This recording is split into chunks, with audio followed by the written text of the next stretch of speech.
இந்தாங்க டாக்டர். என்னம்மா பணத்தை எங்க கொண்டு வந்து தரீங்க?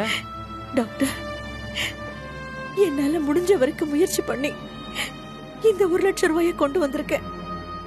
இத வச்சு எப்படியாவது நீங்க ஆபரேஷன் ஆரம்பிங்க டாக்டர். 5 லட்சம் ரூபாய்க்கு இப்படி 1 லட்சம் ரூபாய் மட்டும் கட்டினா எப்படிங்கம்மா? நீங்க ஆபரேஷனை பண்ணுங்க டாக்டர். எப்படியாவது நான் மீதி பணத்தை புரட்டி கட்டிடுறேன். Please doctor. சரி, ஒண்ணு பண்ணுங்க. இந்த பணத்தை கொண்டு போய் கவுண்டர்ல கட்டுங்க. நான் மேனேஜ்மெண்ட்ல பேசிட்டு என்ன பண்ண முடியும்னு பாக்குறேன். அவங்க ஒத்துக்குவாங்களா இல்லையான்னு தெரியல. இருந்தாலும் உங்களுக்காக நான் முயற்சி பண்றேன். Thanks doctor. எடுத்துக்கங்க. வரேன்.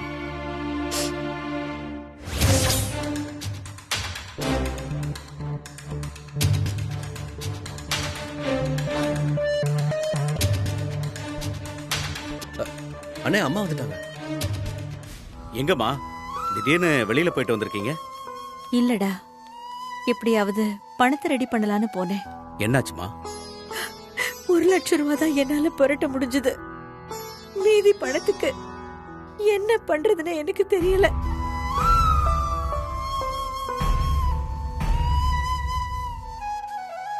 நானும் என்னென்னமோ சொல்லி யார்கிட்ட கேட்டு பார்த்துட்டோமா. நம்ம அவசரத்துக்கு யாருமே கடன் தர மாட்டாங்க. என்ன பண்றதுன்னு தான் எனக்கு ஒன்றும் புரியல.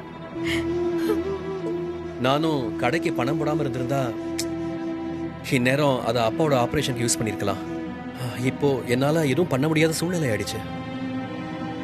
நானும் அப்பா கிட்ட கேட்கலான்னு போன் பண்ணேன். அவர் ஒரு முக்கியமான வேலையா கோயம்புத்தூர் போயிருக்காராம். திரும்ப கூப்பிடுறேன்னு சொன்னாரு. மறுபடியும் நான் போன் பண்ணேன், லைன் கிடைக்கல. கடவுளே, இந்த மாதிரி சமயத்துல உதவுறதுக்காகவாவது 4 காசு என்கிட்ட கொடுத்து வச்சிருந்தா என்ன? இப்படி பிள்ளைங்க கண்ணு முன்னாடி காசுக்கு கஷ்டப்படுறத பார்க்க முடியலையே. இன்னும் கூட மேலும் மேலும் சம்பந்தி அம்மாவை கஷ்டப்படுத்திட்டு இருக்கியே. கொடுக்கறதுக்கு ஏதாவது இருந்தா ஒரு வார்த்தை கேட்காம நான் தூக்கி கொடுத்திருப்பேனே. இந்த ஆண்டவன் ஏன் தான் இப்படி சோதிக்கிறானோ தெரியல. எக்ஸ்கியூஸ் மீ டாக்டர், நீங்க எது பண்றதா இருந்தாலும் உடனடியா பண்ணுங்க. ஏன்னா பேஷண்ட்டுடைய கண்டிஷன் கொஞ்சம் கொஞ்சமா மோசமாகிக்கிட்டே இருக்கு. மேனேஜ்மெண்ட்ல நானும் பேசி பார்த்துட்டேன், ஒண்ணுமே யூஸ் இல்லை. இனிமே நீங்க டிலே பண்ற ஒவ்வொரு நிமிஷமும் அவர் உயிருக்கே ஆபத்து தான். ஐயோ, என்ன பண்றதுன்னே தெரியலையே. கடவுளே, கொஞ்சம் இருங்க, நான் மறுபடியும் போய் எங்கேயாவது பணம் ரெடி பண்ண முடியுமான்னு பார்த்துட்டு வரேன்.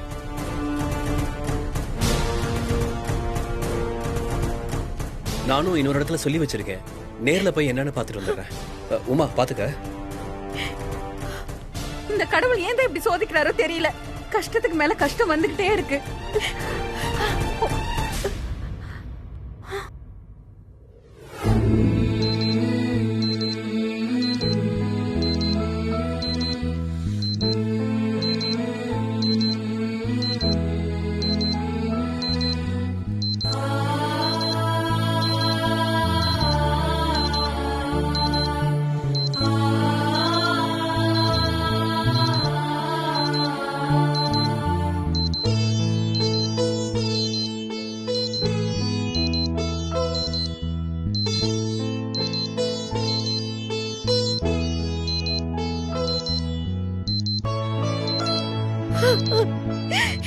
என்னங்க,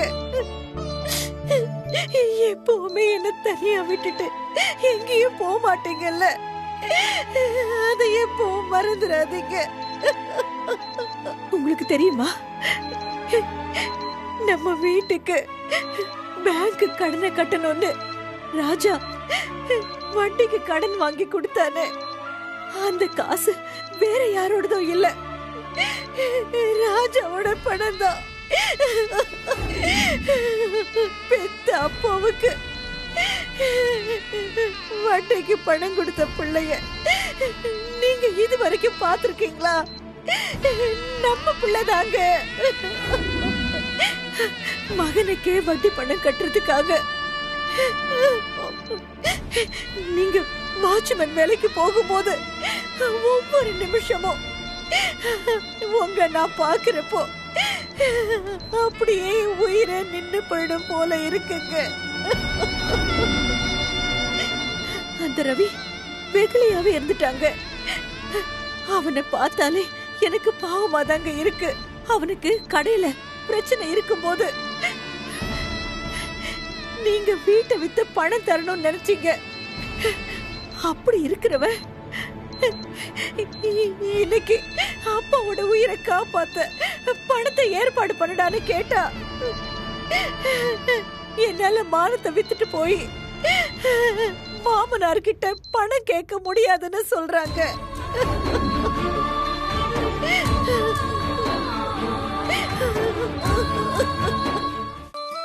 சரி, பசங்க தான் கைய விரிச்சிட்டாங்க. ஏதோ நம்ம கிட்ட இருக்கிற நகைங்களை வச்சு பணம் கொண்டு வரலான்னு போனேங்க. அப்பதாங்க தெரிஞ்சது உங்க மூத்த பொண்ணு ரேவதி ஒரு நாள் போட்டுட்டு தரேமான்னு அந்த நகை மொத்தத்தையும் வாங்கிட்டு போனவ ஒரிஜினலை மாத்தி டூப்ளிகேட்ட வச்சிருக்காங்க. கட்டி கொடுத்த பொண்ணுன்னு பார்க்காம வரும்போதும் போகும்போதும் அவளுக்கு கை நிறைய செஞ்சோம். ஆனா அவன் நமக்கு திருப்பி செஞ்ச காரியத்தை பாத்தீங்களா?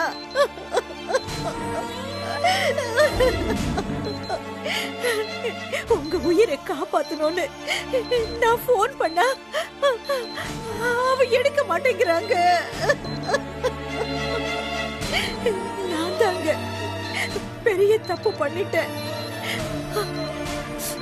நமக்குன்னு இருக்கட்டும்னு நீங்க சொன்ன போல நம்ம பசங்க தானேன்னு சொல்லி எல்லாத்தையும் தூக்கி தூக்கி அவங்க கிட்ட உங்களை குடுக்க சொன்னதே நான் தானேங்க. இன்னைக்கு இப்படி ஒரு நிலைமையில ரெண்டு பேருமே ஒண்ணுமே இல்லாம நிக்கிறோமேங்க.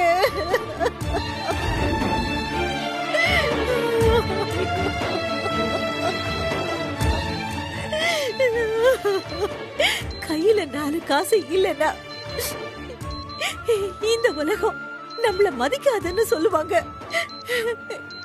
இந்த உலகம் மதிக்கிறது இருக்கட்டும்ங்க, காசு இல்லைன்னா நம்ம உயிருக்கே உத்தரவாதம் இல்லைங்க.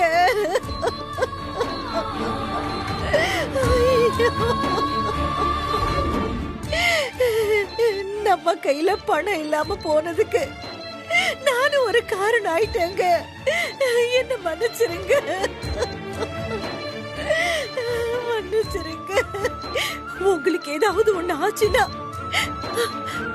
அதுக்கப்புறம் நான் இருக்கவே மாட்டேங்க. ஐயோ, என்னங்க என்னங்க, ஐயோ என்னங்க, என்னாச்சுங்க? என்னங்க, ஐயோ டாக்டர், டாக்டர், ஐயோ என்னாச்சுங்க டாக்டர்? ஐயோ என்னாச்சுமா? என்னாச்சு? கொஞ்சம் வெளிய வெயிட் பண்ணுங்க.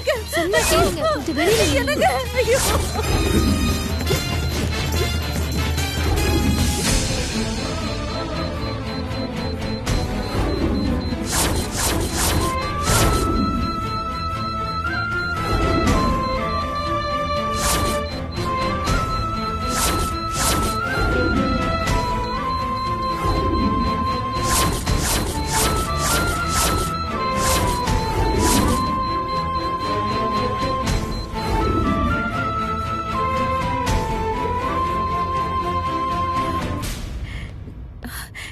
ராஜா, என்னாச்சுடா? பணத்துக்கு ஏற்பாடு பண்ண முடிஞ்சதா? எங்கம்மா, நானும் எவ்வளவு முயற்சி பண்ணி பார்த்துட்டேன், ஒரு இடத்துல கூட கிடைக்கலமா. நல்லா இருக்கும்போது சும்மா கேட்டா கூட தருவானுங்க போல. இப்ப அப்பாவுக்கு உடம்பு சரியில்லைன்னு கேக்குறேன், ஒருத்தனும் தர மாட்டேங்கிறான். எப்படியாவது பண்ண ராஜா, வட்டிக்கு கேட்டு பாரு, இல்ல லோன் போட முடியுமான்னு பாரு. எவ்வளவு ஆனாலும் சரி, அப்பா எழுந்து வந்த உடனே உனக்கு கொடுத்துருவாருடா. பணம் போனா சம்பாரிச்சுக்கலாம், உயிர் போனா வராதுடா.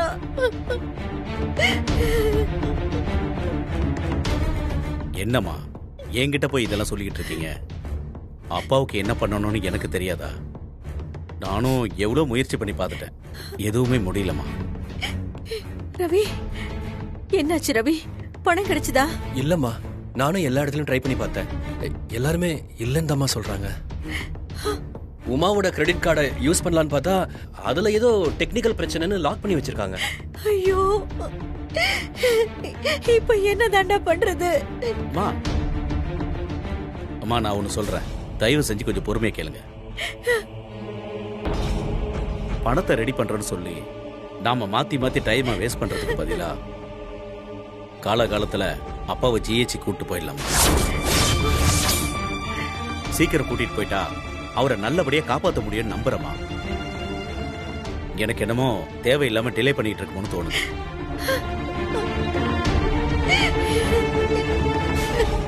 அம்மா, நீங்க எதுக்கும் கவலைப்படாதீங்க.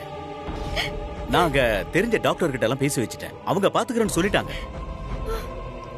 அம்மா, அண்ணன் சொல்றது கரெக்ட்னு தோணுதுமா. அம்மா அழாதீங்கம்மா. டாக்டர், நாங்க எங்க அப்பாவை ஜிஹெச் கூட்டு போலான்னு இருக்கோம். ஆம்புலன்ஸுக்கு சொல்லிடுறோம். அவரை கொஞ்சம் அமுச்சு வச்சிருங்க ப்ளீஸ். என்னங்க இது விளையாட்டா? இது நாங்க திரும்ப திரும்ப சொல்லிட்டு இருக்கோம். அவரை இங்க இருந்து மூவ் பண்றது ரிஸ்க் என்ன? நீங்க கேட்கவே மாட்டேங்கிறீங்க. போதும் சார், உங்களை பத்தி எல்லாம் தெரியும். உங்க லாபத்துக்காக சும்மா ரிஸ்க் அது இதுன்னு பயமுறுத்துறீங்களா? என்ன சார் ரிஸ்க்? எங்க அப்பா மேல எங்களுக்கு இல்லாத அக்கறை உங்களுக்கு இருக்கா? சார், நாங்க தான் கூட்டிட்டு போறோம்னு சொல்றோம்ல. நீங்க திருப்பி இங்க இருந்து கூட்டு போக கூடாதுன்னு சொன்னா என்ன சார் அர்த்தம்? நான் ஒரு டாக்டரை தாங்க சொல்றேன், புரிஞ்சுக்குங்க.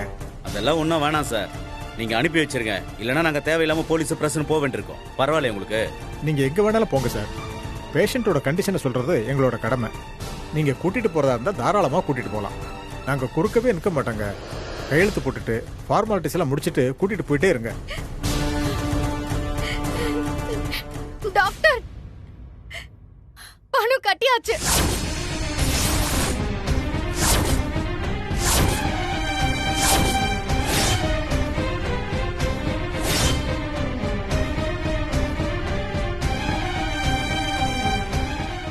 டாக்டர், கீழே கவுண்டர்ல பணம் கட்டியாச்சு. இந்தாங்க பில். உடனே ஆபரேஷனை ஸ்டார்ட் பண்ணுங்க.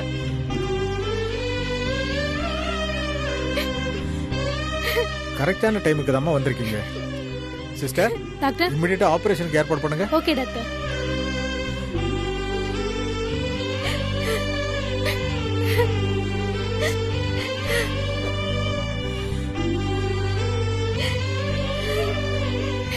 மா, என்னம்மா?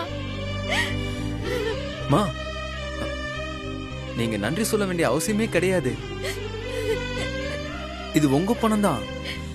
உங்களோட நகையெல்லாம் வித்து அதுல வந்த பணத்தை தான் கட்டிக்கிறோம். நீங்க நன்றி சொல்ல வேண்டிய அவசியமே கிடையாது.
எப்படியோ கடைசி நேரத்துல பணத்தை கட்டி அவன் நல்ல பேர் வாங்கிட்டான். அவ என்ன, அவ சொந்த காசைய கொண்டு வந்து கட்டினா? அவளே ஒரு ஒண்ணு இல்லாத பையல கல்யாணம் பண்ணிக்கிட்டு ரோட்டு ஓரத்துல இட்லி வித்துட்டு இருக்கா. நம்ம கிட்ட இருந்து அடிச்சிட்டு போன நகையை வித்து தான் காசையே கட்டியிருக்கா. ஆமா ஆமா, கரெக்ட் தான். ஆனா என்ன இருந்தாலும் பண்ணது அவதானேன்னு சொல்லுவாங்க. நம்ம எவ்வளவு செஞ்சும் என்ன பேர் வரப்போகுது? ஏய், அவளை சாதாரண நினைச்சிடாத. அவ சரியான கிரிமினல் ரீ.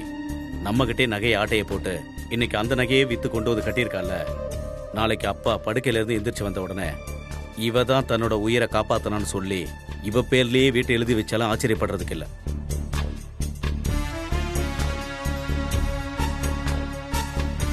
₹5,00,000 நகையை இன்வெஸ்ட் பண்ணி 50 லட்ச ரூபா வீட்டை ஆட்டையை போடுறதுக்கு திட்டம் போடுறான். ஆமா உங்க அக்கா என்ன ஆளையே காணும்? யாரு? அவளா? அவ இவளை விட பெரிய அக்யூஸ்ட். வீட்டுல செலவுங்கிறதுனால தான் ஆள் அப்ஸ்காண்ட் ஆயிட்டா. இதே 10 காசு வருதுன்னு சொல்லிப்பாரு, ஊருக்கு முன்னால முதல் ஆளா வந்து நிப்பான். நீ வேணா பாரு, இவர் எந்திரிச்சு வந்து உட்கார்ந்ததுக்கு அப்புறம் ஒப்பாரி வச்சுக்கிட்டு இங்க இருக்கிற ஹார்லிக்ஸ் குளுக்கோஸ் எல்லாத்தையும் தூக்கிட்டு போயிடுவான். சரி சரி, டென்ஷன் ஆகாதீங்க, எல்லாரும் உங்களையே பாக்குறாங்க.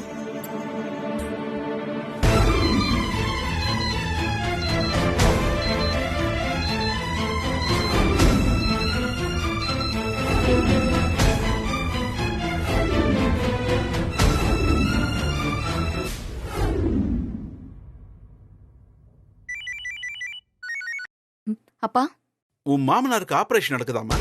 ஆ, இன்னும் கொஞ்ச நேரத்துல ஆபரேஷன் முடிஞ்சிரும்பா. அப்பா அங்க வரட்டுமா? நீங்க வந்துருங்கப்பா. உமா, அவர்கிட்ட சொல்லு மலர் தான் எல்லா ஃபுல் அமௌண்ட்டையும் கட்டிட்டான்னு. நீங்க வந்துருங்கப்பா. சரிம்மா, அப்பா வந்துடுறேன். நீங்க என்னமோ எங்க அப்பா கிட்ட கேட்டு அவர் கொடுக்காத மாதிரியும் இப்போ இந்த மலர் தான் வந்து கொடுத்த மாதிரி சொல்லாதீங்க. அதுக்கு இல்ல உமா, என்ன இருந்தாலும் அவர் பெத்த பையனா. இந்த மாதிரி சூழ்நிலையிலையும் கையால் ஆகாதவன நின்னுட்டு இருக்கேன். எங்க அண்ணன் உஷாரா ஒதுங்கிட்டான். உங்ககிட்டயும் எதுவும் கேட்க முடியல.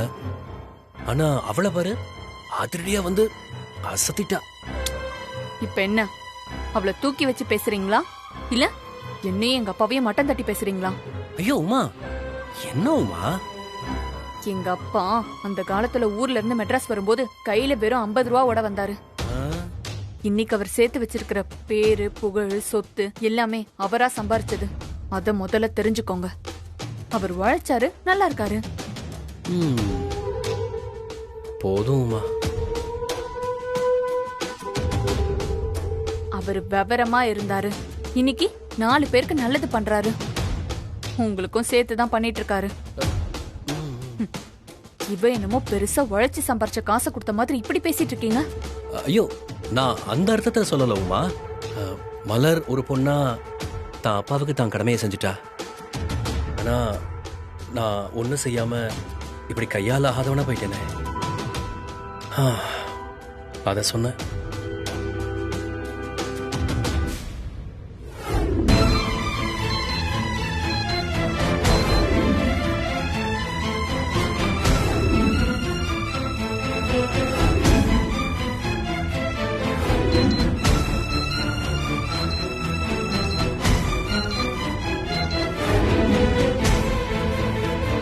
மேகலா, நாம டீ சாப்பிட்டு வரலவா? இருமா, தலை வலிக்குது மேகலா. பொறுமையா இருமா, எல்லாரும் இருக்காங்க. டாக்டர், ஆபரேஷன் சக்சஸ், யாரும் பயப்பட வேண்டாம்.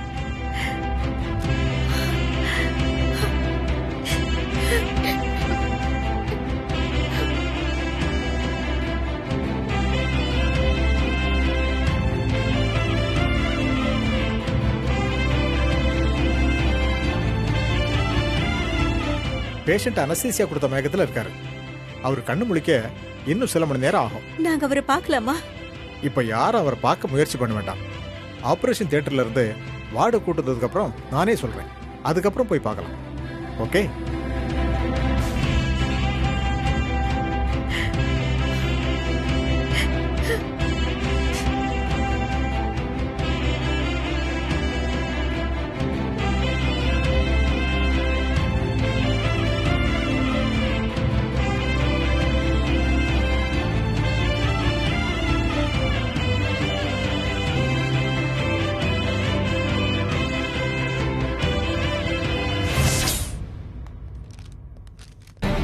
சொல்லுங்க மேடம். ஒரு பேஷண்ட்டை பத்தி விசாரிக்கணுங்க. பேஷண்ட் நேம் சொல்லுங்க. மார்க்கண்டேயன். கேக்கலம்மா, கொஞ்சம் சத்தமா சொல்லுங்க. மார்க்கண்டேயன். கேக்கல, இன்னும் கொஞ்சம் சத்தமா. மார்க்கண்டேயன்.